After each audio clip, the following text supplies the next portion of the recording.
Tem levitas na igreja? É a primeira pergunta do nosso Perguntolândia. Essa pergunta me faz rir demais. Aguarda aí para você ver a resposta. Afinal de contas, existe ou não existe levitas na igreja?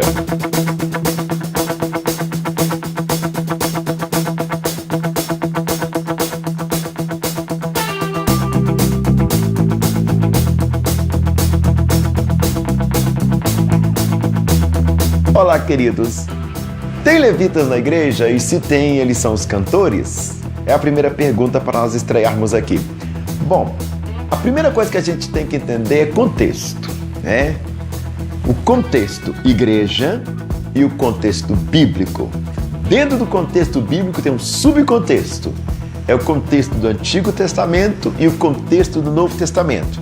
O contexto do Antigo Testamento tem uma aflorada aí, né, das culturas judaicas ou da cultura judaica propriamente dita, e o contexto do Novo Testamento tem aflorada aí, né, da cultura grega, da cultura romana e da igreja. Então tem que ver o contexto, né?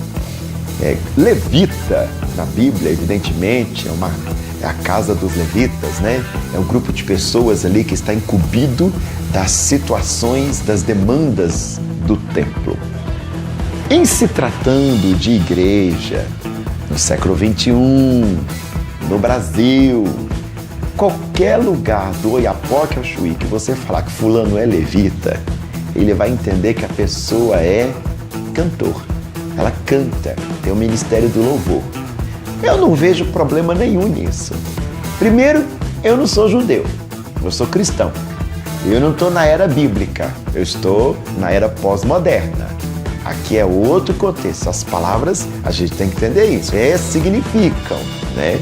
De um tempo para outro, de um lugar para outro, dentro de um contexto para outro. E a gente tem que estar aberto a essas questões, né? Isso é a coisa mais normal do mundo. Eu fico assistindo uns canais por aí, uns canais que se dizem de teólogos, que fica debochando dos irmãos que chamam ministro de louvor de levita. E eu acho que não precisa ser tão agressivo dessa forma, não, né? Não é por aí a questão.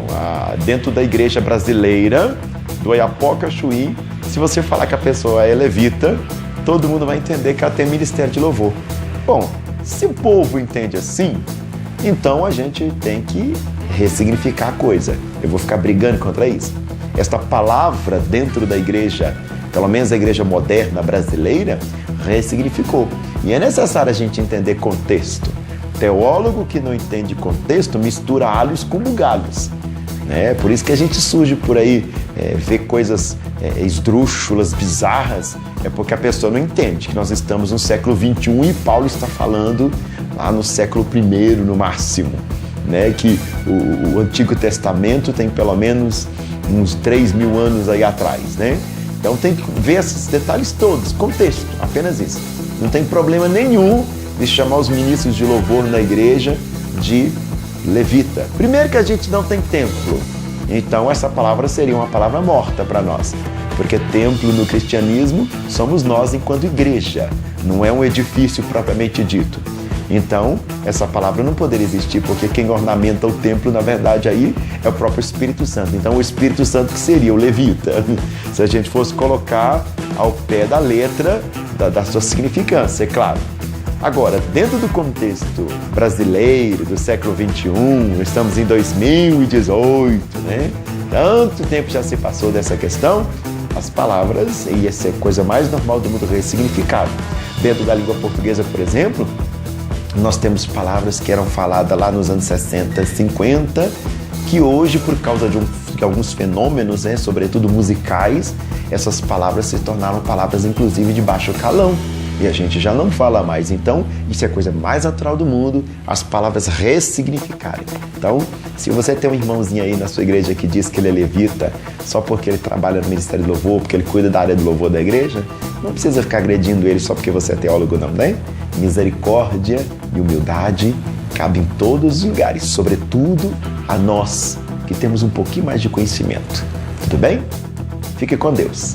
Quem tiver mais perguntas, manda aí para nós nesse playlist. Nós vamos alimentar de bastante perguntas e resposta bem rápida, bem objetiva, para acrescentar na igreja do Senhor. Tudo bem?